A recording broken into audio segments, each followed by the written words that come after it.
الرحمن الرحيم الحمد لله رب العالمين والصلاة والسلام على سيدنا محمد طه الأمين وعلى آله وصحبه الطيبين الطاهرين ومن اتبعهم بإحسان إلى يوم الدين اللهم لا سهل إلا ما جعلته سهلا وأنت يا حي يا قيوم تجعل الحزن إذا شئت سهلا اللهم علمنا ما ينفعنا وانفعنا بما علمتنا وزدنا علما يا رب العالمين اللهم اجعل نياتنا خالصة لوجهك الكريم لله تعالى.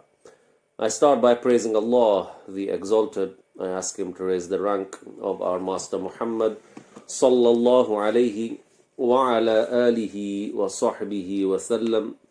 Likewise to raise the rank of His kind Al and His noble companions and protect the Ummah of the Prophet sallallahu alayhi wa sallam from whatever he feared for them.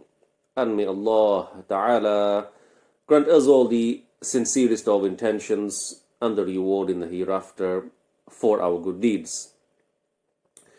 Move on now, inshaAllah, with a new fasl, section number 10, in the text of Imam Ibnul Jawziyy, rahimahullah ta'ala, in this treatise, this small text that he authored, advising his son, hopefully bringing him and guiding him to the right path. And he's been talking about a series of advices, and he's talked about how he should manage his time and reflect upon his time and use it wisely so that he can benefit from it in the hereafter.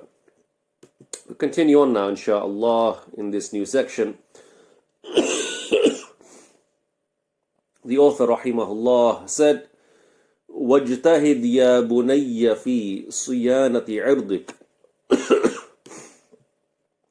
من التعرض لطلب الدنيا والذل لأهلها. Means, oh my son, be diligent in protecting your honor, your ird. And so it means here then, protect what will benefit you in your religious matters. For this will protect yourself and honor yourself. If you maintain the performance of what Allah Ta'ala ordered you with and refrain from whatever Allah forbade you from, then through that you will protect your honor. You will have dignity. No one will have anything to say about you in a justifiable way. People will talk, inevitably. Even the people spoke about the Prophet sallallahu alaihi wasallam, but not anything of truth or value or justification in their words of dispraise. That is, what they dispraised the Prophet sallallahu alaihi wasallam with was not true, was not valid. Their claims that he was a sorcerer and a liar and a cheat, etc., was not true. They made up things about the Prophet sallallahu alaihi wasallam. As for what he actually did and showed was in conformity and in agreement with the rules of the religion, and so the Prophet ﷺ was dignified, his honor was protected. And he also said the way to ensure you protect your honor is by not subjecting yourself to seeking the worldly matters and by not humiliating yourself to their people. Sayyidina Umar radiyallahu anhu, once when the countries of Asham were conquered, he was the caliph at the time, and he came into Asham and Palestine at that time as well. This was opened and liberated during his caliphate. May Allah Ta'ala liberate it again during our lifetimes.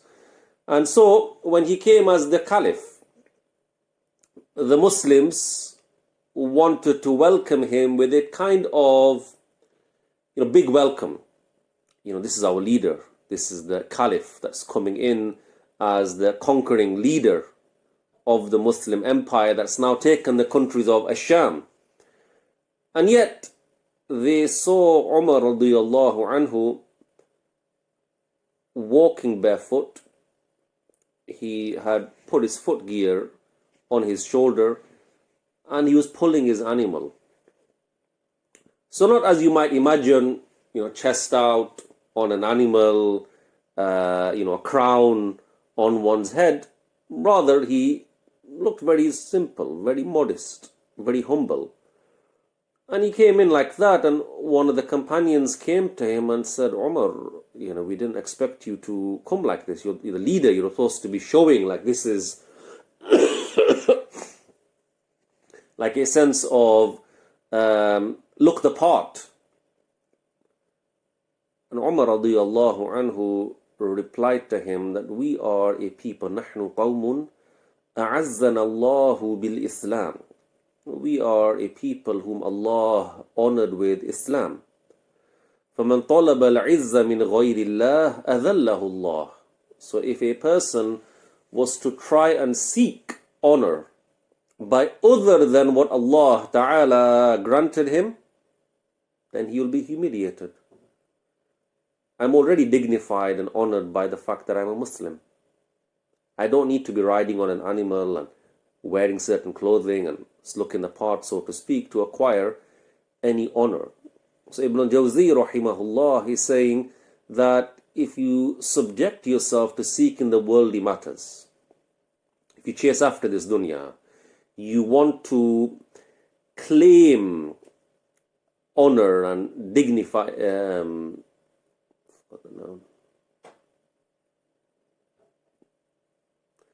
that is, you want to try and be dignified among the people by getting a particular job or having a certain number salary or living in a particular neighborhood, driving a certain type of car, wearing certain type of clothes, being pictured with certain types of celebrities and the like, and look who I saw, look where I went, etc.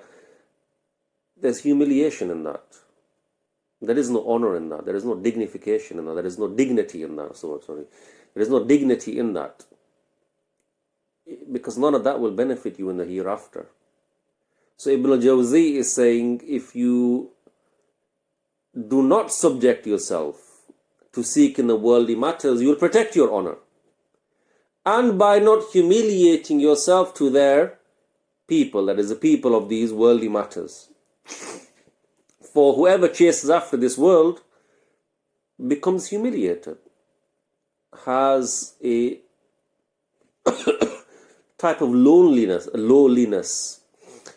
in the eyes of others and with others, because you end up wanting and requiring and needing what other people have to sell you, to loan you, to give you, to provide for you, because you want worldly things. And so you are relying upon them to gain your dignity. You feel, if I don't update my phone and don't update my clothing and don't get a newer car with a newer number plate, etc., I might not look as well among the people. My dignity might look less among the people. And this is a humiliation in itself, that you're chasing after dunya and people to gain dignity from them, when it is Allah, the Exalted, who grants that. So honor and glory and dignity truly lie in striving upon the path to the hereafter. This is what Ibnul Jawziyy is saying to his son, that is, be diligent in that. Work hard in protecting your honor by focusing on the hereafter and not chasing after worldly things. وَقْنَعْ تَعِزْ فَقَدْ قِيلْ مَنْ قَنَعَ بِالْخُبْزِ وَالْبَقْلِ لم يستعبده أحد. ومر أعرابي على البصرة فقال من سيد هذه البلدة؟ قيل له الحسن البصري. وقال وبما سادهم؟ قالوا لأنه استغنى عن دنياهم وافتقروا إلى علمه. He said to his son, be content and you will be dignified.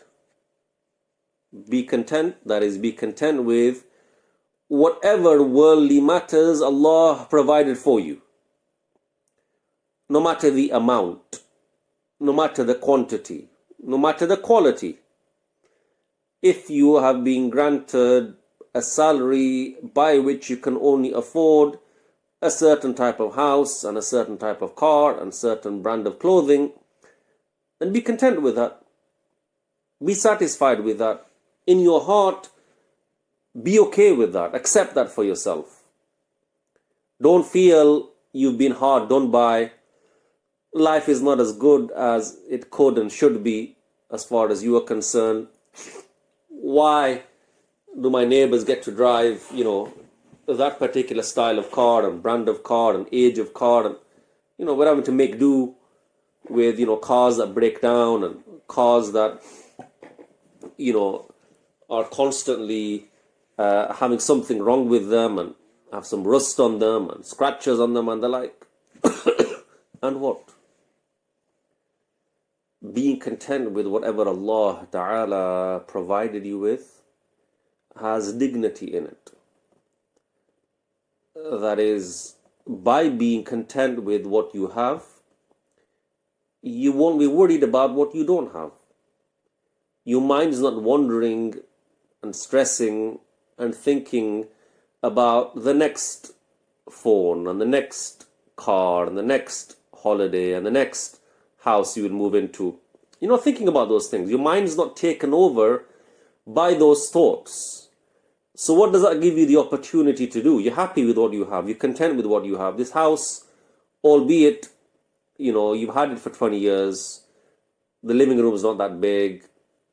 You're having to share a room with your sibling, whatever it might be. But you're okay. Life could be much worse. And so when you find yourself content with those things, you free your mind to be able to focus on the hereafter.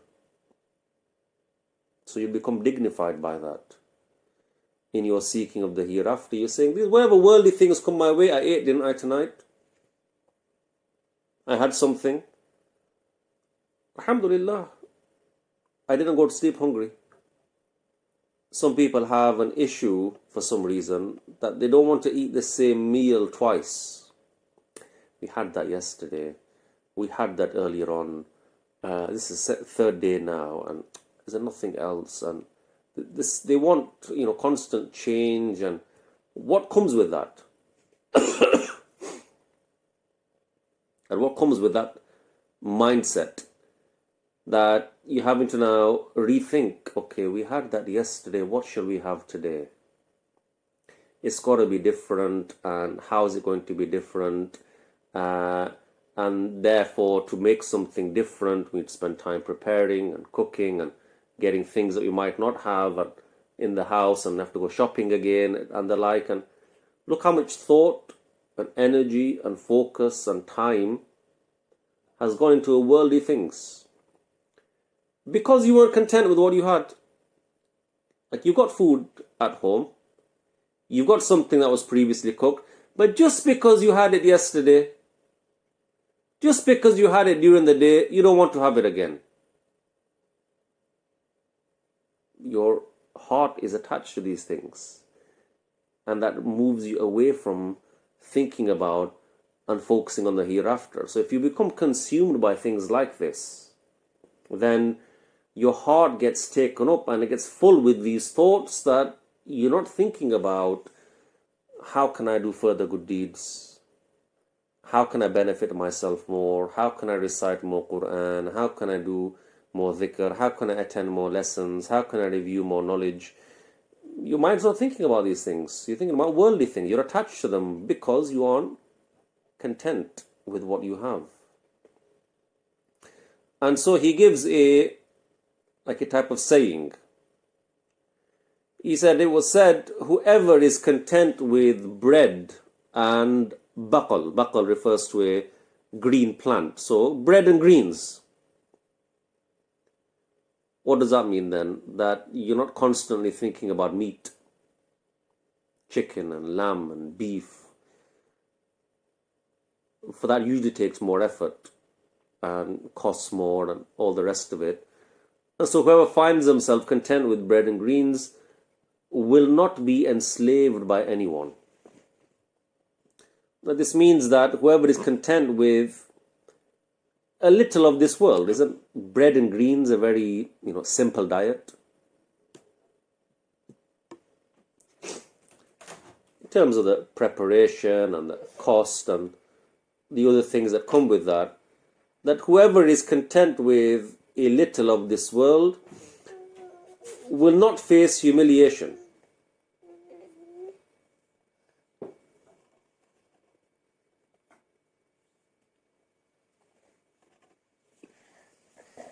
This is not what we agreed on.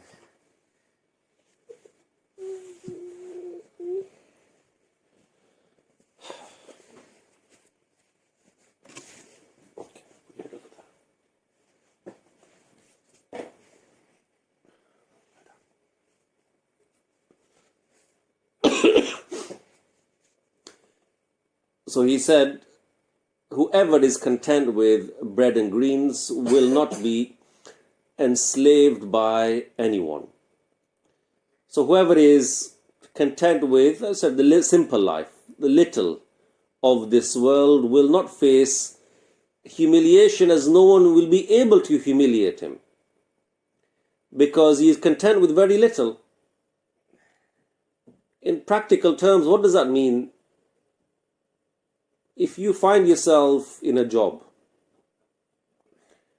is it not the case that your boss, your manager, the owner of the company has a degree of control over your life? When you can take time off, when you can go home, when you need to be in a way that you've almost become enslaved by them. You need to ask them permission if you can take a day off. You can ask them permission if you can go home. Ask them permission if you can't come in today, or you can come in late, and the like. And if you want more money, then you need to almost beg them and speak to them in a humble manner.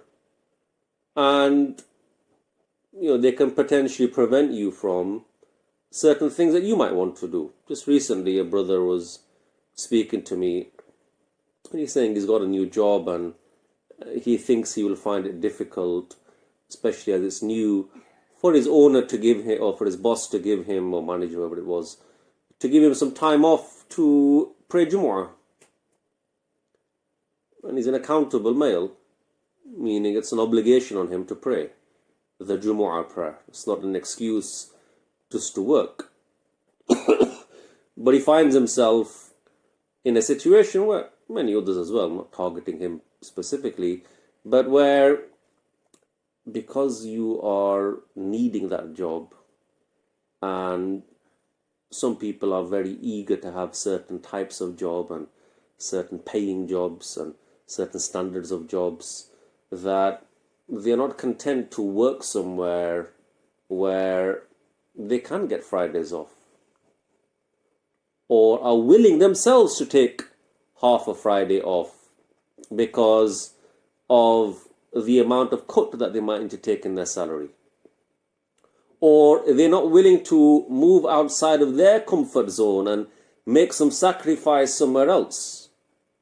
But how many brothers have actually offered their managers, bosses, etc., and said, let me take an hour off during the day on Friday, and I'll make up that hour at the end. I'll come in early on a Friday morning. I'll stay later on Monday. Has that actually been offered?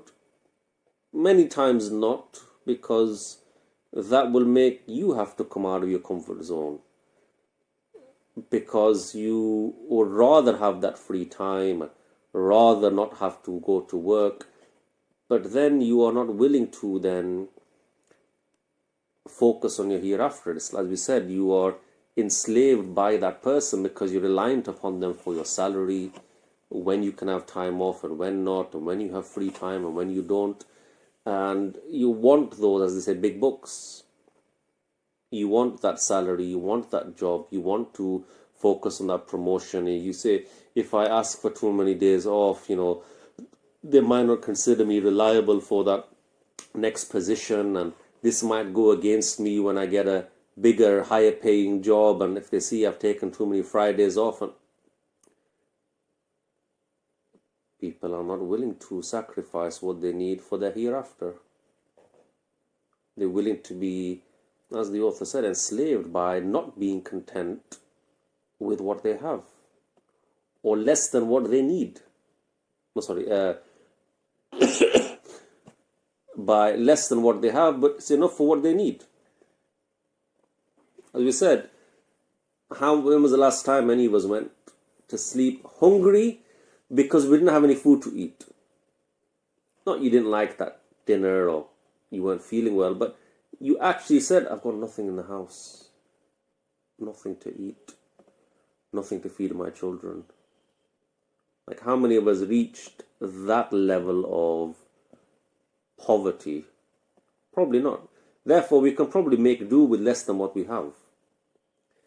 And so the author is trying to instill within his son that, look, don't be in a position where others have control over you, can call the shots in your life. Why would they be able to? You need something from them. You want this from me, then you need to do that. You want this from me, then you need to do that. And he's saying, how are you going to get out of that? By being content with very little. You give yourself that freedom. And he continued, gave an example of an individual who was like that. He said, a Bedouin passed by Al-Basra and said, who is the best of the people in this town? And he was told, Al-Hasan al-Basri. He said, how did he best them? That is, how did he become the best of them? They said, he did without their worldly matters, and they needed his knowledge. Remember, Al-Hasan al-Basri, we've mentioned him on more than one occasion in these series of lessons. He used to be a slave, owned. And you know what kind of social status that has. Yet the people of the town are saying, he is the best among us. He is our leader. Sayyidul Qawm. How? Because of his knowledge. The people needed his knowledge, while he did not need anything from them. And so he became the best among them. And there were scholars like that in the past, where the students realized this sheikh, this imam, this scholar doesn't need what we have, but we need his knowledge. And that's why they would, in the past, honor and respect and dignify and glorify the scholars. They said these people are free of needing what we have, while we need what they have. And so they became the best among them. Yet when you see nowadays these so-called religious leaders and imams and sheikhs, etc., that get caught up in chasing after the same things that people of this world chase after. They're interested in what car they drive. They're interested in what clothing they wear. They want to make sure the selfies on their status are looking good. And this and that. And they care about where they eat. And they talk about cars and food and holidays, etc.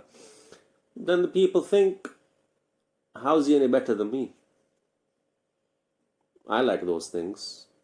He's supposed to be a man of the religion, focusing on the hereafter. I'm not saying that these people are doing anything sinful necessarily, but the people will not consider such individuals as on another level, deserving of extra respect and veneration as the scholars of the past used to get from the people, because these people are now sucked into chasing after worldly things.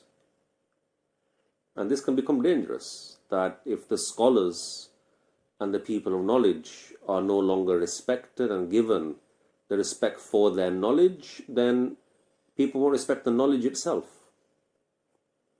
And so one needs to be careful of that and hold themselves to a certain standard, especially if they are someone who has knowledge in their heart and they want to give it to others.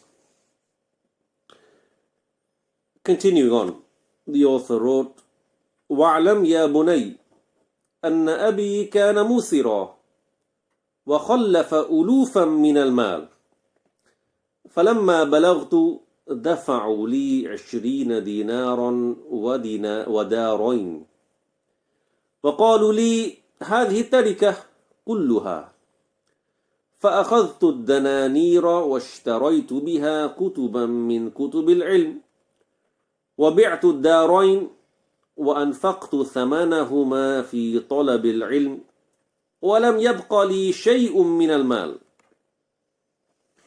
The author is continuing now to talk about himself to his son, giving his personal anecdotes. And again, not to show off, just to show this is something Allah granted him. And this is the path to follow. And as we said before, if one is giving someone else advice, what makes that advice more impactful and effective is if that person is following it themselves.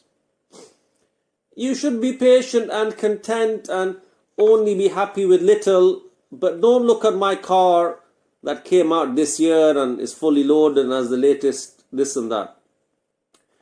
You shouldn't care about what clothes you wear, brothers. Meanwhile, my jacket alone costs £800.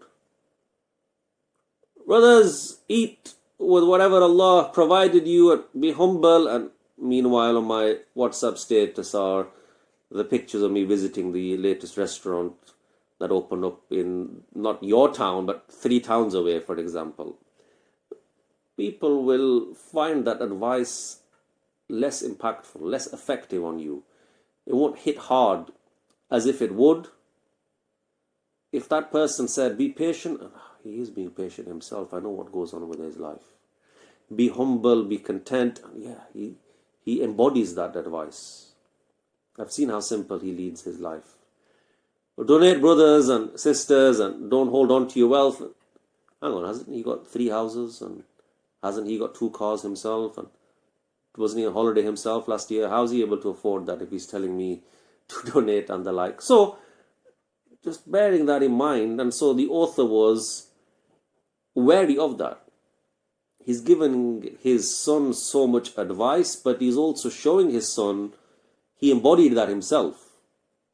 So he said, my son, know that my father was wealthy. He had a lot of money. And he left thousands for me. Golden and silver coins as an inheritance. But remember, his father died when he was young, so he was an orphan. So the money was held for him. How much did he say? His father left thousands. But Ibnul Jawziyy said, when I became pubescent, they gave me 20 dinars, 20 coins, and 2 houses, and said to me, this is all of the inheritance. Where's the rest of it gone? Certain family members of his took his inheritance unjustly.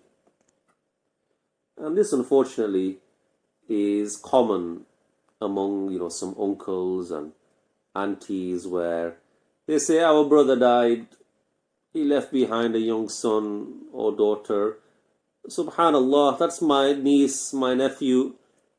I will take care of the money for them. Give it to me, and when they become of age and when they become pubescent, I will give it to them. Yet when that time comes, and in the meantime, the temptation is there, many times because there's a lot of money available, who's going to know? I've looked after my nephew all of these years. I can't treat myself to a new car. I can't treat myself to a spa day. I can't, go away for a couple of days. That's not permissible to take an orphan's money in what is not for their benefit. So he's saying they took all that and left for me 20 dinars and 2 houses. He said, I took the dinars and bought with them books of knowledge. So he didn't say, I barely got anything. I need to hang on to this, make it last, invest in it. He bought books of knowledge. He said, also I sold the 2 houses and spent the proceeds in acquiring the knowledge. If we needed to travel to a particular scholar, buy certain books, writing material, etc., he spent all of that until he said, no money was left for me. It's all gone. Imagine selling a house and spending all of that money to acquire knowledge. Especially if you think of prices for houses nowadays. And not 1 but 2 houses he sold. Spent all the money, all of it, seeking religious knowledge, pursuing it, acquiring it. And this is also the state of Imam Malik rahimahullah.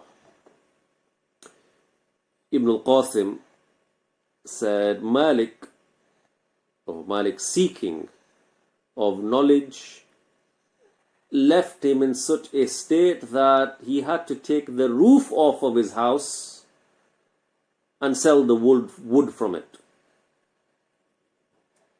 To that extent. And nothing else. Take his house apart to seek religious knowledge. This is sacrifice. This is dedication. This is being content. Okay, I've still got 4 walls.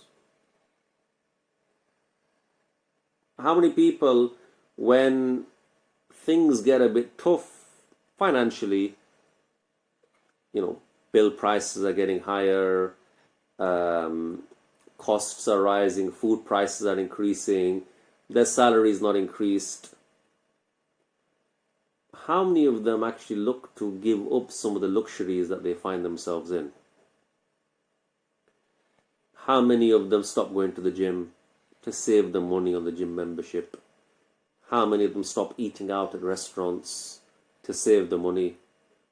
How many of them are willing to downgrade their car to get some money? Many times not, because they're not willing to be content with less than that. They're used to a certain standard and luxury that they're not willing to give up. If they're not willing to sacrifice for their hereafter. That's not my handbag. So, continuing, the author said,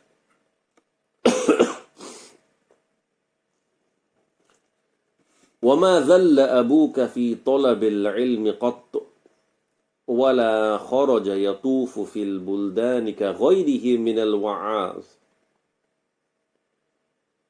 ولا بعث رقعة إلى أحد يطلب منه شيئا قط وأموره تجري على السداد ومن يتق الله يجعل له مخرجا ويرزقه من حيث لا يحتسب. He said, your father, Ibnul Jawziyy rahimahullah, is talking about himself in the 3rd person. He said, your father did not humiliate himself while acquiring knowledge. So he's telling his son, yes, I became poor. I didn't have money. I was in a state of poverty. But don't think your father was left humiliated as a result of that.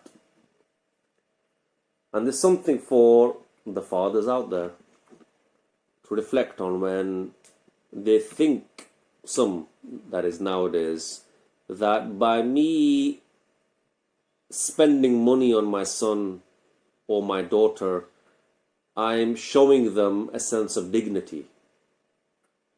by them seeing me do well and have money, they can be proud of me.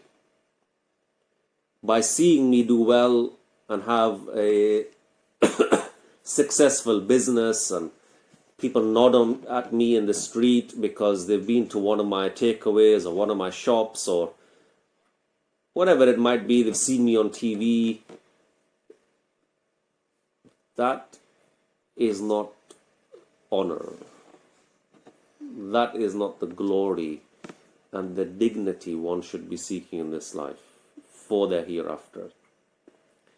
So he's telling his son, don't think because your father was poor that he faced any humiliation. Especially when acquiring the knowledge, that is, this poverty did not become a reason for any humiliation towards me. Rather, it made me independent of needing anything from the world. And moreover, my contentment with little was a reason for my honor and dignity, as you can see.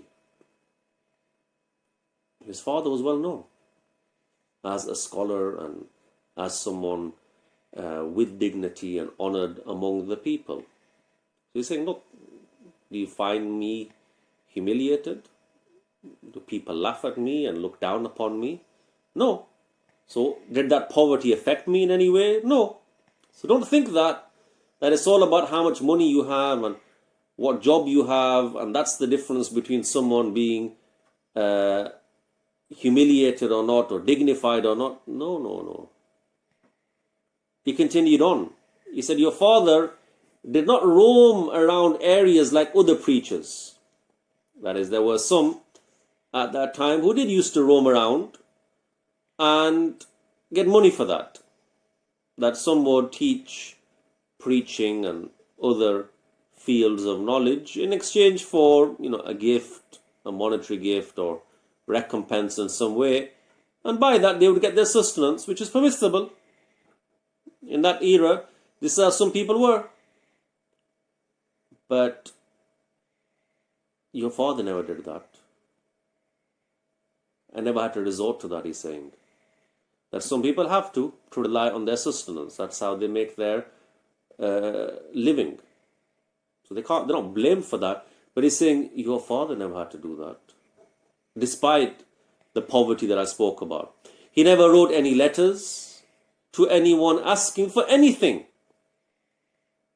I didn't write to this person, do you mind helping me out? Do you mind assisting me? Do you mind loaning me? Can I this and can I that? He was independent of people through his reliance upon Allah.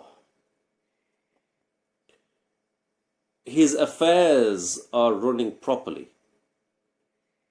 All of my affairs, he's saying, in the best of ways. And this was tawfiq from Allah, the Exalted. Allah created within him the ability to do good things, to spend his time in obedience to Allah, to not need people. This is all from Allah.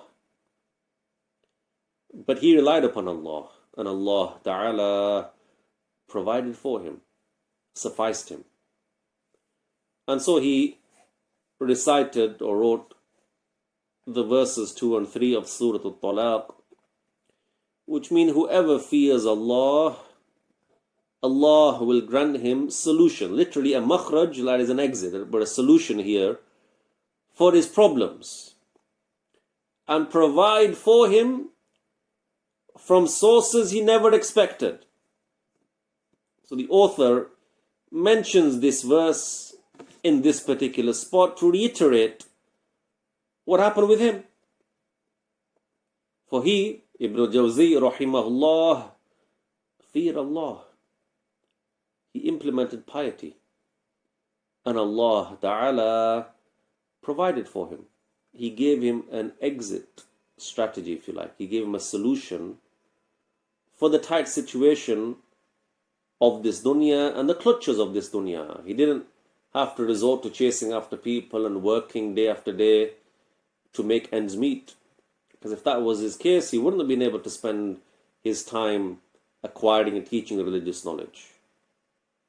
So when Allah revealed, يَجْعَلْ لَهُ مَخْرَجًا, that is, Allah facilitates the door to safety and protection from the hardships that befall a person.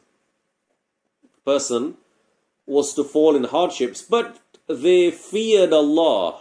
They had taqwa. And Allah Ta'ala would protect that person.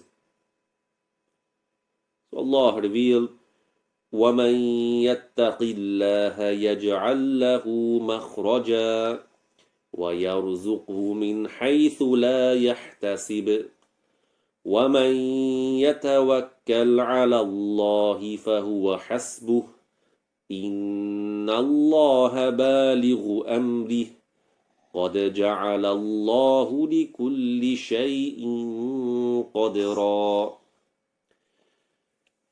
That is, Allah Ta'ala grants he who fears Him, who has taqwa, abundant sustenance as a result of his piety, in such a way that he would not think that sustenance would come to him from this route. Those who have ever tasted and experienced some of this would have an idea of it. Remember, piety is not easy to adhere to. People can be pious for a while and not pious for a while and slack off and then get back on. And the best of people are those who retain their piety and are consistently pious. Well, they ultimately become the awliya. But if a person is pious for a while even, then they have this high rank. They come under this verse, that they might be going through certain hardships, yet prior to that, they had feared Allah. They had put a diligent effort to make sure they don't disobey Allah or commit sins. And then they find a solution, a helping hand to some of their problems in ways they did not expect.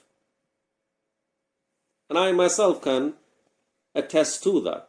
Remember, there was a time in the past where there was a tight situation.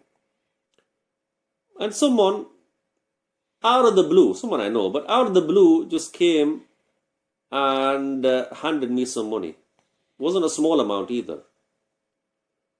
I said, what's this? No, it's just for you. What do you mean it's for me? It's just for you. I want you to have it. Like, what's the explanation? Why? Just keep it. Don't want to. They said, I've got an intention for the sake of Allah. But it was random. I wasn't expecting that. And perhaps, as in that particular period, I was trying to avoid the disobedience of Allah Ta'ala. But this is something, if Allah has informed us of, it's true. We believe in its reality. If Allah revealed, if you fear Allah by having taqwa, then when you need Allah in your tight situations, Allah will be there for you. Allah will provide for you. Allah will give you a solution for the hardships that you are facing. Now's the time to be reliant. Previously you were God-fearing. Maintain that now in the times of difficulty, and you will find the solutions come to you. Lady Aisha radiyallahu anha, regarding this verse, said about such a person that Allah would suffice him from the grief and stress of this world. How many people get stressed out by worldly things? Having taqwa can be a means for Allah to remove that from you. Al-Rabi' ibn Khuthaym said Allah would give such a person a solution from all what people find difficulty in. every tight situation you can think of, hardship a person might face, Allah would provide him ease and a solution for it.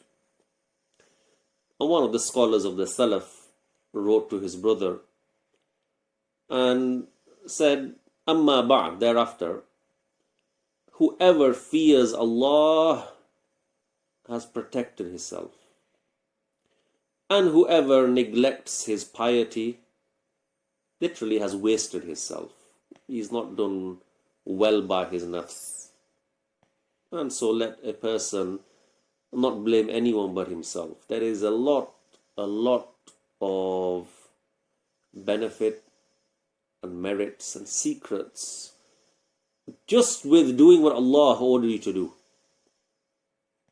The obligations, we're not talking about extra good deeds, just maintaining the obligatory obedience and refraining from sins, both of which sound very easy.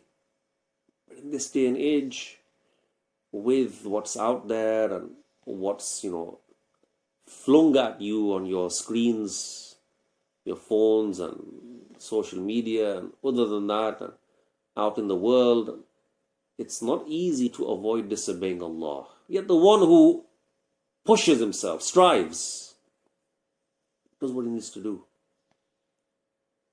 looks down when he needs to, closes his mouth when he needs to, pulls his hand back when he needs to,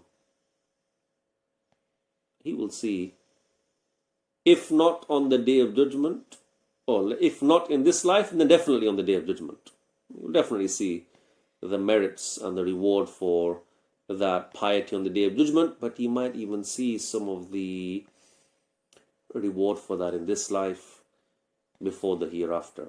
May Allah Ta'ala keep us steadfast upon piety, enable us to continue to obey Allah and fulfill our obligations, and to avoid all the sins and remain steadfast upon that. Ameen wa alhamdulillahi rabbil alameen. Barakallahu feekum. We'll end there inshallah. That brings us an end to that section, and Allah the Exalted knows best. Barakallahu feekum. If we end with the tahleel and the salah upon the Prophet. La ilaha illallah. La ilaha illallah. La